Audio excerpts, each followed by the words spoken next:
Halo semuanya, aku Siva, mahasiswa pariwisata Universitas Negeri Yogyakarta. Hari ini aku mau ngajak kalian main ke suatu tempat nih. Kalian kalau dengar kata Yogyakarta, pasti kepikirannya Malioboro, Tugu, atau Keraton aja kan? Padahal jauh sebelum kota Yogyakarta yang sekarang berdiri, di sini merupakan cikal bakal dari kerajaan Mataram Islam di Tanah Jawa. Selamat datang di Kota Gede. Begitu masuk ke kawasan ini, kita langsung disambut oleh Masjid Gede Mataram.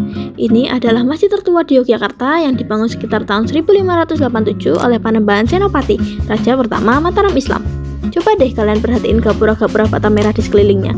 Bentuknya tidak menyerupai arsitektur Timur Tengah, tapi mirip banget sama pura Hindu kan? Ini adalah bukti sejarah kalau dulu Islam masuk ke tanah Jawa dengan cara merangkul dan menghormati budaya yang sudah ada. Nah, tepat di sebelah timur masjid, di kawasan Kampung Alun-Alun, kita akan memasuki sebuah situs pemukiman tradisional Jawa yang sangat legendaris. Masyarakat lokal mengenalinya dengan sebutan Lawang Petuk. Namun, kawasan ini juga sangat populer secara global dengan nama Between Two Gates. Tempat ini sekarang dirawat sebagai bagian dari Living Museum atau Museum Hidup Kota Gede karena keaslian tata ruangnya yang masih sangat terjaga sejak masa lampau. Begitu masuk ke sini, kita akan melihat deretan rumah joglo lengkap dengan bangunan dalam dan pendopo yang berderet rapi saling berhadapan antara utara dan selatan.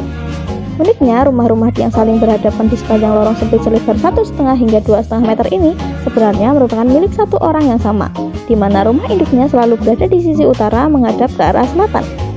Namun, daya tarik sejati dari Between Two Gates bukan cuma arsitekturnya, melainkan nilai sosialnya yang sangat tinggi.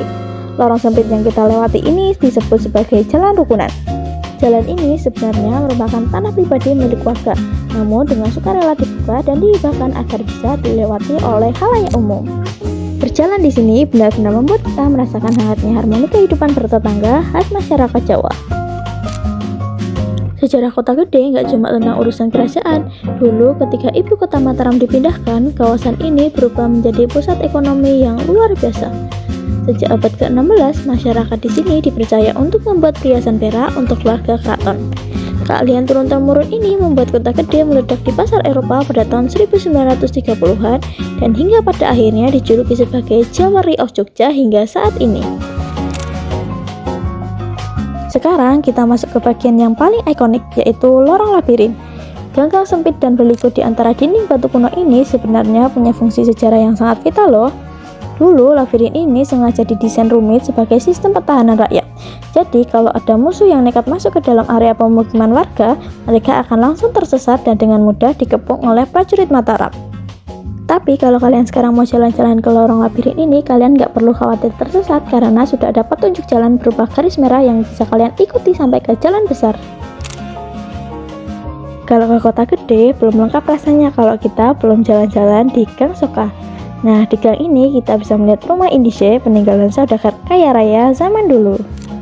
Selain itu, di kawasan Gang Soka ini kita juga bisa nemuin Omah UGM, bangunan joglo tradisional yang menjadi simbol ketahanan warga Kota Gede.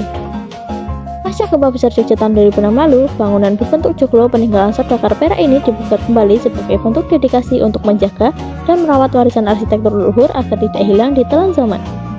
Ini dengan tata ruang klasiknya yang masih lengkap mulai dari pendopo hingga dalam ageng, Rumah UGM tidak hanya berdiri sebagai museum pusaka tetapi juga aktif menjadi ruang publik hijau serta kegiatan seni budaya yang menghidupkan pariwisata di Kota Gede.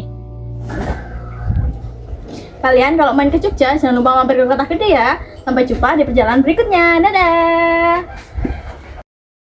Walau ke ujung dunia, pasti akan ku nanti.